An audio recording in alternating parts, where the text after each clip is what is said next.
राधे राधे भक्तों, जय श्री कृष्ण, जय श्री राम। भक्तों, जब हम महाभारत का नाम सुनते हैं तो हमारे मन में कुरुक्षेत्र के मैदान और तीरों की बौछार का चित्र उभरता है।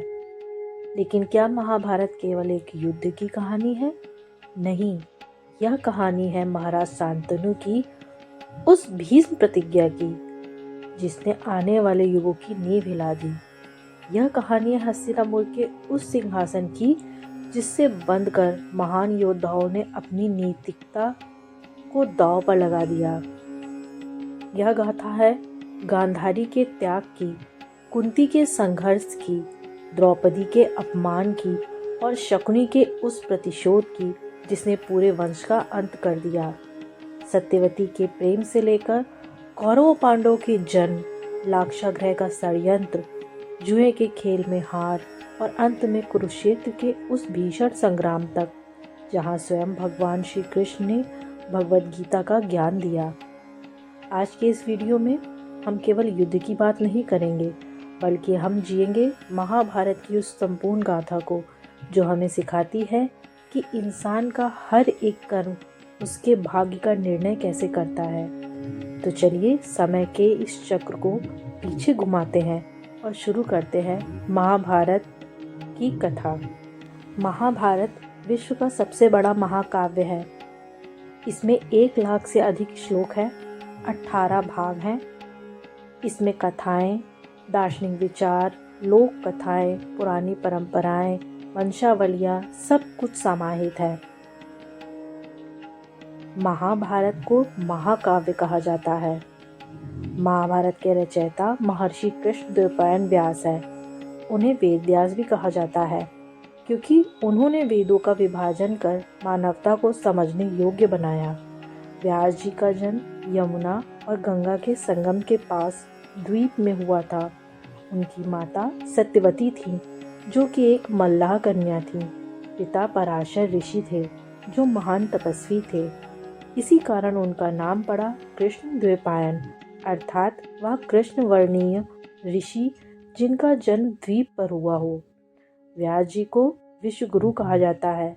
उन्होंने वेदों को 4 भागों में विभाजित किया: ऋग्वेद, यजुर्वेद, सामवेद और अर्थवेद। उन्होंने महाभारत की रचना की। उन्होंने 18 पुराणों और ब्रह्मसूत्र की भी रचना की। व्यास जी केवल कवि या ऋषि नहीं थे, बल्कि वे महान जीवन के गहरे मनोवैज्ञानिक भी थे। उनकी रचनाओं में हमें नीति शास्त्र, धर्मशास्त्र और व्यवहारिक जीवन का अद्भुत संगम मिलता है। महाभारत केवल पांडवों और कौरवों की कहानी नहीं है, इससे पहले की कथाएं भी इसमें गुथी हुई हैं। प्राचीन राजाओं की वंशावलियां, भरत की कथा जिससे भारत का नाम पड़ा, कुरुवंश का इतिहास, हस्तिनापुर की स्थापना, इन्हीं कथाओं से महाभारत की नींव पड़ी है। धर्म और नीति, जीवन का सार। महाभारत हमें यह सिखाती है कि जीवन केवल शक्ति से नहीं चलता, बल्कि धर्म से चलता है। केवल चालाकी से सफलता मिलती है, परंतु स्थायी शांति केवल सत्य से मिलती है। कर्तव्य का पालन, रिश्तों का महत्व और अंत में ईश्वर की शरण, यही मानव जीवन का सार है। इसीलिए भगवद गीता, जो महाभारत का ही भाग है, आज भी संपूर्ण मानवता के लिए मार्गदर्शक है। राजा भरत और हस्तिनापुर की कहानी सिर्फ एक प्राचीन कथा नहीं है, बल्कि भारतीय इतिहास, धर्म और संस्कृति की नींव है। यह कथा प्रेम, त्याग, शाप और धर्म की गहराई को दर्शाती है। यह हमें सिखाती है कि सच्चा साम्राज्य केवल शक्ति से नहीं, बल्कि सही नैतिक मूल्यों और प्रजा के कल्याण से बनता है। इन्हीं महान मूल्यों के कारण हमारे देश का नाम भारत पड़ा है। यह कहानी हमें महाभारत काल से भी बहुत पहले ले जाती है, जब कुरुवंश और हस्तिनापुर की स्थापना हुई थी। महाभारत की गाथा शुरू होने से पहले हमारे देश में एक तेजस्वी और पराक्रमी राजा हुए थे जिनका नाम भरत था। उन्हीं के नाम पर हमारे देश का नाम भारत पड़ा। भरत का जन्म महर्षि विश्वामित्र और अप्सरा मेनका की पुत्री शकुंतला और चंद्रवंश के महान राजा दुष्यंत के संयोग से हुआ था। शकुंतला का पालन पोषण महर्षि कर्ण के आश्रम में हुआ था, जहां उन्होंने प्रकृति के बीच एक शांत और पवित्र जीवन बिताया। एक दिन राजा दुष्यंत शिकार के लिए निकले और रास्ता भटककर महर्षि कर्ण के आश्रम में पहुंच गए। वहां उनकी नजर शकुंतला पर पड़ी, जो अपनी सुंदरता और सरलता से आश्रम की सेवा कर रही थी। दोनों एक दूसरे को देखकर मोहित हो गए। दुष्यंत ने शकुंतला से गंधर्व विवाह का प्रस्ताव रखा।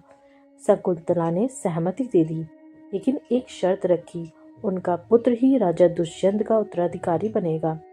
राजा ने इस शर्त को स्वीकार कर लिया और दोनों ने गंधर्व विवाह कर लिया।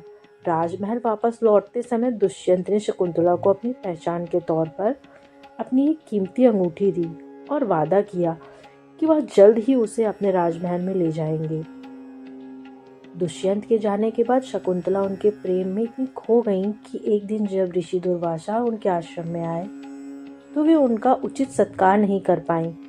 इससे क्रोधित होकर दुर्वासा ऋषि ने उन्हें श्राप दे दिया कि जिस व्यक्ति की याद में वो खोई हुई है वह उन्हें पूरी तरह से भूल जाएगा। शकुंतला ने जब ऋषि से दया की भीख मांगी तो दुर्वासा ने कहा कि यह श्राप केवल तभी टूट सकता है जब दुष्यंत को उनकी दी हुई कोई निशानी दिखेगी। कुछ समय बाद शकुंतला ने एक तेजस्वी पुत्र को जन्म दिया। महर्षि कण्व ने उस बालक का नाम सर्वदमन रखा, जिसका अर्थ है सबका दमन करने वाला। यह नाम उनके बलवान और निडर स्वभाव के कारण रखा गया था। कहा जाता है कि बचपन में सर्वदमन इतने पराक्रमी थे कि वह शेरों के मुंह खोलकर उनके दांत गिनते थे और हाथियों के साथ खेलते थे। जब सर्वदमन बड़ा हुआ तो शकुंतला उसे लेकर राजा दुष्यंत के दरबार में गई। शाप के कारण दुष्यंत ने शकुंतला को पहचानने से इनकार कर दिया। वह अपनी पत्नी और पुत्र के अस्तित्व को पूरी तरह भूल चुके थे। तभी एक मछुआरे को एक मछली के पेट में राजा की वही अंगूठी मिली जो शकुंतला ने खो दी थी। तब अंगूठी राजा के पास पहुंची तो उन्हें सब कुछ याद आ गया। उन्हें अपने किए पर बहुत पछतावा हुआ। उन्होंने शकुंतला और अपने पुत्र सर्वदमन को स्वीकार कर लिया। राजा दुष्यंत ने अपने पुत्र का नाम भरत रखा, जिसका अर्थ है विश्व का पालन करने वाला। राजा भरत ने अपने पिता के बाद गद्दी संभाली और एक महान सम्राट बने। उनका साम्राज्य इतना विशाल था कि इसे भारतवर्ष के नाम से जाना जाने लगा। उन्होंने पूरे महाद्वीप पर अपना अधिकार स्थापित किया। उनकी सबसे बड़ी विशेषता यह थी कि उन्होंने अपने साम्राज्य का विस्तार केवल युद्ध के लिए नहीं, बल्कि धर्म और नीति से किया था। भरत एक सच्चे राजा थे जिन्होंने प्रजा के हित को सर्वोपरि रखा। उनकी सबसे बड़ी सीख यह थी कि उन्होंने अपने उत्तराधिकारी के रूप में अपने ही पुत्र को नहीं चुना, बल्कि एक योग्य और गुणी व्यक्ति को चुना था। उन्होंने कहा था कि एक राज्य को वंश के आधार पर नहीं, बल्कि योग्यता और धर्म के आधार पर चलाया जाना चाहिए। यह एक ऐसी सोच थी जिसने उनके साम्राज्य को अमर बना दिया और उनके नाम को इतिहास में हमेशा के लिए दर्ज कर दिया। भरत के वंश में आगे चलकर कुरु नामक एक धर्मात्मा राजा हुए। राजा कुरु ने एक विशेष भूमि पर तपस्या और धर्म का पालन किया, जिसे बाद में कुरुक्षेत्र कहा गया।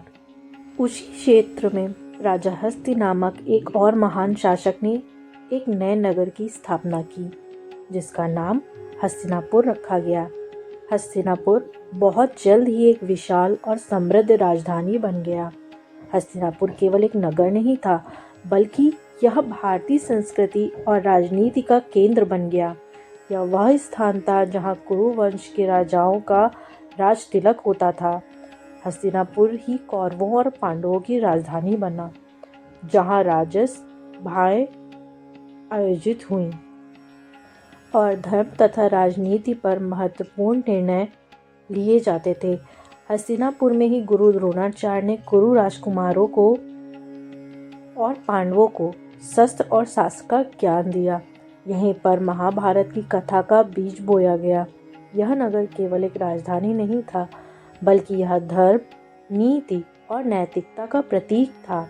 हस्तिनापुर की गलियों में न्याय और धर्म के बीच की लड़ाई शुरू हुई, जो अंत में महाभारत के युद्ध का कारण बनी। राजा भरत और हस्तिनापुर की कहानी हमें कई महत्वपूर्ण बातें सिखाती है। योग्यता का महत्व। एक सच्चा शासक वही है जो अपने पद को वंश के बजाय योग्यता और नैतिकता के आधार पर सौंपे। भरत ने यह सिखाया कि शासन का अधिकार केवल परिवार के सदस्यों का नहीं, बल्कि सबसे योग्य व्यक्ति का होता है, जो धर्म का पालन। वंश की प्रतिष्ठा केवल शक्ति और धन से नहीं बढ़ती, बल्कि धर्म और नीति से बढ़ती है। राज्य का उद्देश्य। एक राज्य का मुख्य उद्देश्य प्रजा का कल्याण और धर्म की स्थापना होना चाहिए, न कि केवल वंश की निरंतरता। राजा भरत का जीवन और हस्तिनापुर की कहानी हमें बताती है कि भारतवर्ष की नींव केवल भौगोलिक नहीं, बल्कि नैतिक और आध्यात्मिक मूल्यों पर रखी गई थी। यह मूल्य आज भी हमारे समाज और संस्कृति का अभिन्न हिस्सा है। यह कहानी हमें याद दिलाती है कि एक महान राष्ट्र वही होता है जहाँ धर्म और नीति सर्वोच्च होती है और जहाँ शासक अपनी प्रजा की भलाई के लिए सब कुछ त्यागने को तैयार होते हैं। शांतनु, गंगा और भीष्म प्रतिज्ञा, त्याग और धर्म की अमर गाथा। राजा भरत और हस्तिनापुर की नींव के बाद कुरु वंश में एक ऐसा मोड़ आया जिसने आने वाले युगों को प्रभावित किया। यह मोड़ था राजा शांतनु, देवी गंगा और उनके पुत्र देवव्रत के जीवन से जुड़ा, जो बाद में भीष्म के नाम से विख्यात हुए। उनकी कहानी केवल एक प्रेम कथा नहीं है, बल्कि यह वचन पालन, त्याग और धर्म की सर्वोच्च मिसाल है। यह वह कथा है जिसने महाभारत के महाकाव्य को जन्म दिया। जैसा कि हमने पिछले अध्याय में पढ़ा, राजा भरत के वंश से ही आगे चलकर राजा कुरु ने धर्मभूमि कुरुक्षेत्र को बसाया। कुरु के वंश में अनेक प्रतापी राजा हुए, जिनमें से एक थे राजा प्रदीप। वे अपनी धर्मपरायणता और न्यायप्रियता के लिए जाने जाते थे। उनके 3 पुत्र थे, देवापी, पलहिका और शांतनु। इन तीनों में से शांतनु सबसे योग्य थे और उन्होंने ही हस्तिनापुर का सिंहासन संभाला। शांतनु अपने पिता की तरह ही न्यायप्रिय, साहसी और प्रजापालक थे। एक दिन युवा राजा शांतनु शिकार के लिए गए और गंगा नदी के तट पर पहुंचे। वहां उन्होंने एक अलौकिक रूपवती देवी को देखा। उनका सौंदर्य इतना अद्वितीय था कि शांतनु उन पर मोहित हो गए। वे और कोई नहीं, स्वयं देवी गंगा थी, जो पृथ्वी पर मनुष्य के रूप में अवतरित हुई थी। शांतनु ने उनसे विवाह का प्रस्ताव रखा। गंगा ने उनके प्रस्ताव को स्वीकार कर लिया, लेकिन एक शर्त रखी। उन्होंने शांतनु से कहा, राजन, मैं आपकी पत्नी बनने को तैयार हूँ, लेकिन आपको मुझे कभी भी मेरे किसी भी कार्य के लिए रोकना या टोकना नहीं है। यदि आपने ऐसा किया तो मैं उसी क्षण आपको छोड़कर चली जाऊंगी। प्रेम में व्याकुल शांतनु ने बिना सोचे समझे इस कठोर शर्त को स्वीकार कर लिया। गंगा और शांतनु का विवाह हो गया और वे हस्तिनापुर लौट आए। कुछ समय बाद गंगा ने एक पुत्र को जन्म दिया, लेकिन राजा और उनके राज्य के सभी लोग यह देखकर आश्चर्यचकित रह गए कि जन्म के तुरंत बाद गंगा उस शिशु को लेकर नदी के पास गईं और उसे गंगा की तेज धारा में बहा दिया। शांतनु का हृदय दुख से भर गया, लेकिन उन्हें अपना वचन याद था, इसलिए उन्होंने कुछ नहीं कहा। एक एक करके गंगा ने 7 पुत्रों को जन्म दिया और उन सभी को उसी तरह गंगा में बहा दिया। हर बार शांतनु का हृदय दुख से भर जाता, लेकिन वे मौन थे। जब 8वें पुत्र का जन्म हुआ तो राजा शांतनु से अब और नहीं सहा गया। जब गंगा उसे भी नदी में प्रवाहित करने के लिए ले गई तो शांतनु ने उन्हें रोक दिया और पूछा, गंगा, यह कैसा क्रूर कार्य है? तुमने मेरे 7 पुत्रों को बहा दिया, इस एक को तो छोड़ दो। राजा शांतनु के टोकने पर गंगा ने गंभीर स्वर में कहा, राजन, आपने मुझे रोककर अपना वचन तोड़ दिया है, इसलिए मैं अब आपको छोड़कर जा रही हूँ। लेकिन जाने से पहले मैं आपको एक रहस्य बताती हूँ। गंगा ने बताया कि वे 8 शिशु वास्तव में 8 वसु थे, जो स्वर्ग के देवता थे। एक बार उन्होंने महर्षि वशिष्ठ की गाय को चुराने का प्रयास किया था, जिससे क्रोधित होकर महर्षि ने उन्हें मनुष्य योनि में जन्म लेने का श्राप दिया था। वसुओं ने महर्षि से क्षमा मांगी तो उन्होंने कहा कि वे जल्द ही मानव रूप से मुक्त हो जाएंगे। 8वें वसुदेव को सबसे अधिक समय तक पृथ्वी पर रहना था। वसुओं ने गंगा से प्रार्थना की थी कि वे उन्हें जन्म देकर जल्दी ही श्राप से मुक्त कर दें। इसलिए गंगा ने अपने 7 पुत्रों को नदी में बहाकर उन्हें मुक्त कर दिया था। 8वां पुत्र, जिसे शांतनु ने रोका, अब आपके साथ रहेगा। यह बालक महान योद्धा बनेगा और दीर्घ काल तक जीवित रहेगा। यही आगे चलकर महान भीष्म कहलाएगा। यह कहकर गंगा अपने पुत्र को शांतनु को सौंपकर अंतर्ध्यान हो गई। शांतनु ने अपने पुत्र के साथ हस्तिनापुर लौट आए। अपने 8वें पुत्र का नाम देवव्रत रखा। देवव्रत बचपन से ही अत्यंत तेजस्वी, पराक्रमी और बुद्धिमान थे। उन्होंने अपनी शिक्षा गुरु परशुराम से प्राप्त की, जो स्वयं एक महान योद्धा थे। देवव्रत ने वेद, शास्त्र और युद्ध कला में अद्वितीय निपुणता हासिल की। उनकी वीरता और ज्ञान को देखकर राज्य के सभी लोग उन्हें भविष्य का सम्राट मानने लगे थे। समय बीतता गया। एक दिन राजा शांतनु फिर से गंगा नदी के तट पर गए। वहां उन्होंने एक सुंदर और मोहक युवती को देखा, जो नदी पार करने के लिए नाव चला रही थी। वो युवती कोई और नहीं बल्कि सत्यवती थी, जो एक मल्लाह की पुत्री थी। शांतनु उनसे विवाह करना चाहते थे, पर जब शांतनु ने सत्यवती के पिता से अपनी इच्छा व्यक्त की तो उन्होंने भी अपनी पुत्री का विवाह तभी करने की शर्त रखी जब उनके गर्भ से उत्पन्न संतान ही हस्तिनापुर का राजा बने। शांतनु यह शर्त सुनकर बहुत दुखी हुए, क्योंकि वह अपने योग्य पुत्र देवव्रत को उसके अधिकार से वंचित नहीं करना चाहते थे। जब देवव्रत को अपने पिता के दुख का कारण पता चला तो वो सीधे सत्यवती के पिता के पास गए। उन्होंने उनके सामने एक भयंकर प्रतिज्ञा ली। उन्होंने घोषणा की कि मैं वचन देता हूँ कि मैं आजीवन ब्रह्मचर्य का पालन करूँगा और कभी भी विवाह नहीं करूँगा। मैं हस्तिनापुर का सिंहासन त्यागता हूँ और आजीवन राज्य की सेवा करूँगा। यह प्रतिज्ञा सुनकर सत्यवती के पिता, वहां उपस्थित सभी लोग हैरान रह गए। आकाश से देवताओं ने पुष्प वर्षा की और कहा, यह प्रतिज्ञा भीषण है। आज से तुम्हारा नाम देवव्रत नहीं बल्कि भीष्म होगा। भीष्म की यह प्रतिज्ञा इतनी कठोर थी कि उनके पूरे कुरुवंश की नियति को बदल दिया, जिन्होंने जीवन भर अपनी प्रतिज्ञा का पालन किया और हस्तिनापुर के सिंहासन की रक्षा की, भले ही यह उनके अपने जीवन और सुख के विरुद्ध था। भीष्म पितामह भारतीय संस्कृति में त्याग, कर्तव्य निष्ठा और धर्म का प्रतीक बन गए। उन्होंने आजीवन हस्तिनापुर की सेवा की और कौरवों तथा पांडवों दोनों के प्रति अपनी निष्ठा और कर्तव्य का पालन किया। महाभारत के युद्ध में वे जानते थे कि कौरव अधर्म के मार्ग पर हैं, फिर भी उन्होंने अपने वचन के अनुसार उनका साथ दिया, क्योंकि उनके लिए सिंहासन की रक्षा उनका परम कर्तव्य था। भीष्म का जीवन हमें यह सिखाता है कि वचन का पालन और धर्म का मार्ग सबसे ऊपर होता है।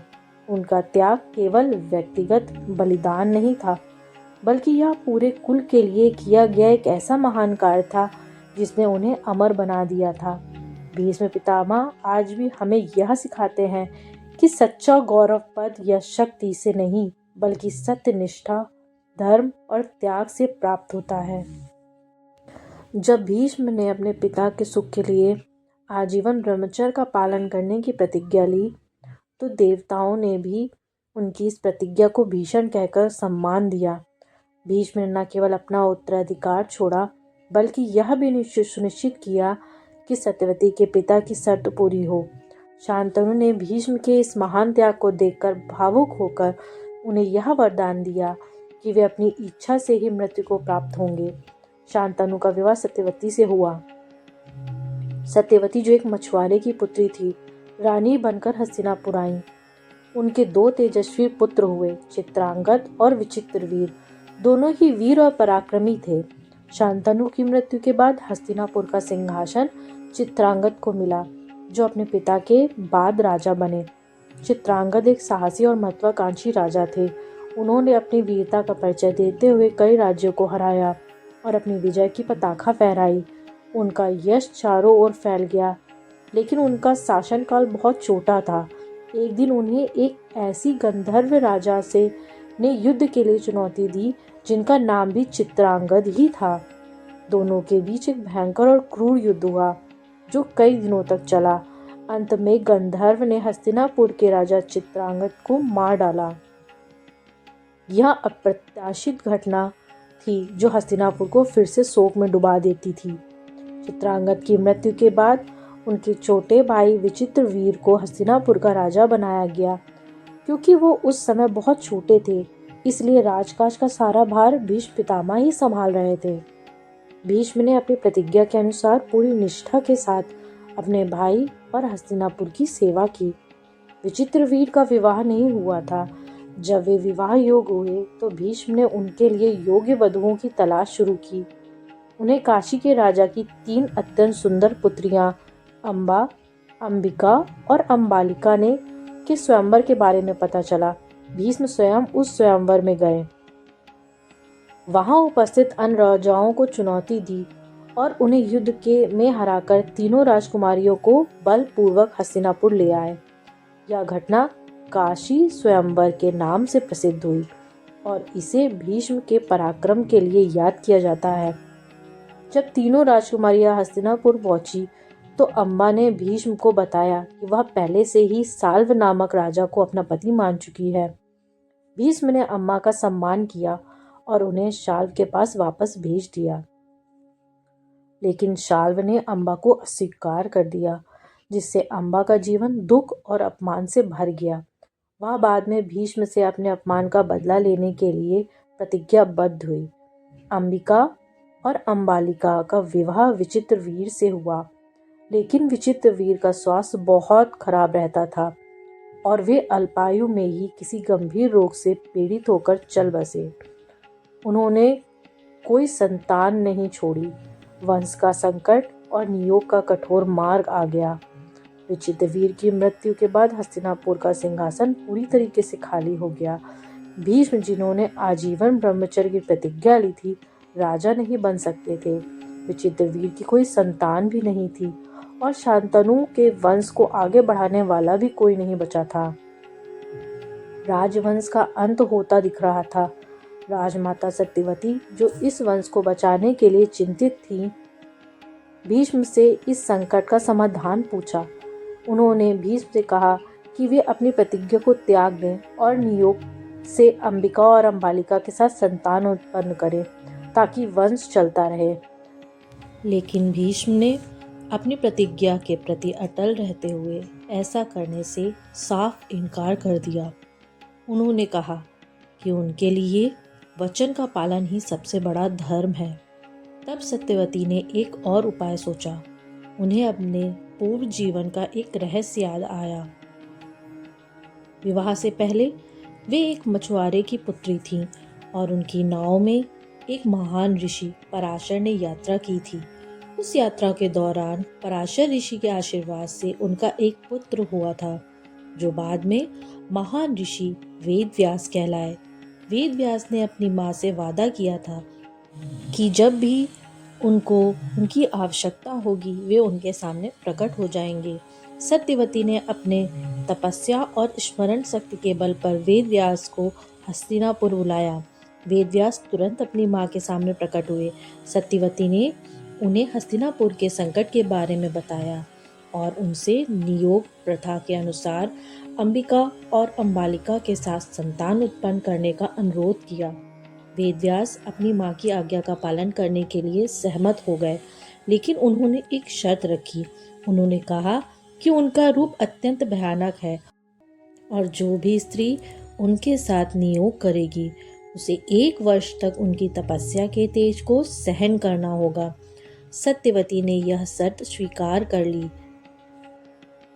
सत्यवती ने सबसे पहले अपनी बड़ी बहू अंबिका को वेदव्यास के पास भेजा। जब अंबिका वेदव्यास के कक्ष में गई तो उनके तपस्या के तेज और भयानक रूप को देखकर वह बहुत भयभीत हो गई। उन्होंने डर के मारे अपनी आंखें बंद कर ली। नियोग के बाद वेदव्यास ने सत्यवती को बताया कि अंबिका ने डर के कारण अपनी आंखें बंद कर ली थीं, इसलिए उनका पुत्र जन्म से ही अंधा होगा। इस प्रकार धृतराष्ट्र का जन्म हुआ। उनका अंधापन न केवल शारीरिक था, बल्कि उनके नैतिक निर्णय लेने की क्षमता पर भी इसका प्रभाव पड़ा। फिर हुआ पांडु का जन्म। अगली बारी अंबालिका की बारी थी। अब अंबालिका को वेद व्यास के पास भेजा गया। वह भी उनके रूप को देखकर भय से कांप उठी और उनका पूरा शरीर पीला पड़ गया। वेद व्यास ने सत्यवती को बताया कि अंबिकालिका के भय के कारण उनके पुत्र का रंग पीला होगा और वह रोगग्रस्त होगा। इस प्रकार पांडु का जन्म हुआ। जो पांडु रोग पीलिया जैसी बीमारी से पीड़ित थे। अपनी शारीरिक कमी के बावजूद वे एक महान धनुर्धर और योग्य राजा बने। विदुर का जन्म धर्म का प्रतीक था। सत्यवती एक स्वस्थ और पूर्ण पुत्र चाहती थी। उन्होंने अंबिका और अंबालिका को फिर से भेजा, लेकिन वे दोनों डर गईं और उन्होंने अपनी एक दासी को भेज दिया। वो दासी बहुत विनम्र, बुद्धिमान और निर्भय थी। उसने बिना डरे, किसी का संकोच किए बिना वेद व्यास का पूरा सम्मान किया। उनके निर्भय आचरण के कारण वेद व्यास के आशीर्वाद से एक अत्यंत तेजस्वी, ज्ञानी और धर्मपरायण पुत्र का जन्म हुआ, जिनका नाम था विदुर। विदुर अपनी दासी माता के कारण सिंहासन के अधिकारी नहीं थे, लेकिन वे हस्तिनापुर के महामंत्री बने और जीवन भर धर्म के मार्ग पर चलते रहे। इस प्रकार भीष्म की प्रतिज्ञा और नियोग की परंपरा से हस्तिनापुर के सिंहासन को 3 उत्तराधिकारी दिए। धृतराष्ट्र जन्म से अंधे थे, इसलिए राजा नहीं बन सके।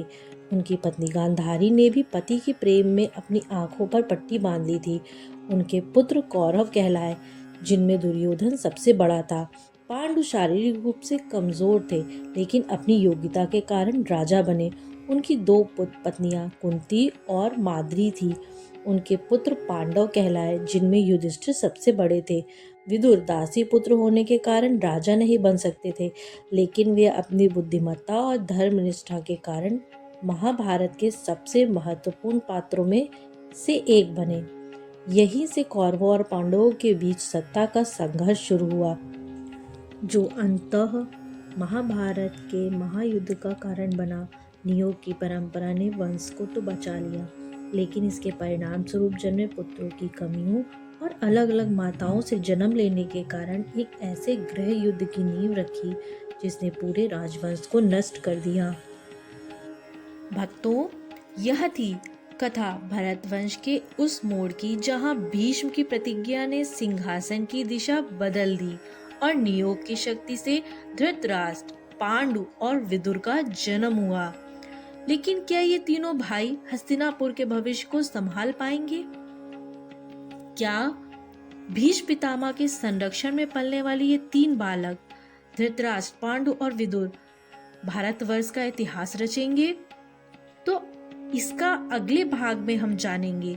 कौरवों और पांडवों के जन्म की अलौकिक गाथा के बारे में जानेंगे और इनके विवाह के बारे में और कुरुवंश के विस्तार के बारे में जानेंगे।